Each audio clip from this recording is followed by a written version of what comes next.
পৃথিবীতে যাবতীয় রঙহীন বস্তুগুলোর উপর যারা রং দিয়ে সাজিয়ে তোলে তাদেরকে শিল্পী বলা হয়।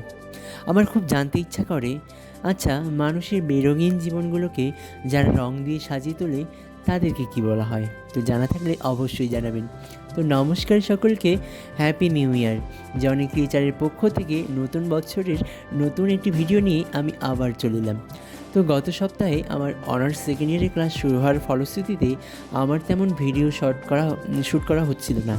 তো যার জন্য আমি প্রথমেই ক্ষমা প্রার্থী, পেজে কোনো ভিডিও দিতে পারছিলাম না।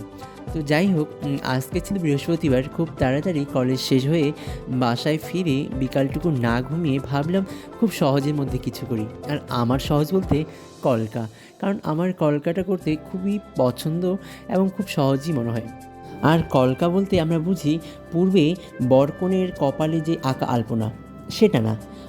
কলকা হলো একটি শিল্পের একটি ভাগ বা স্তর, যেই স্তরে বিভিন্নভাবে বিভিন্ন ডিজাইনে মানুষের চিন্তাধারা, ভাবধারা বা সমাজের বাস্তব রূপকে ফুটিয়ে তোলা হয়, যেটি আজকাল বহুল প্রচলিত। তো কেমন লাগলো আমার কলকার কাজটি অবশ্যই জানাবেন। আর হ্যাঁ, পেজে নিয়মিত ভিডিও দিতে না পারায় পেজটি রিচ ডাউন হয়ে গেছে। তো যাই হোক, কমেন্ট এবং লাইক কমেন্ট করে পাশে থাকবেন। ধন্যবাদ।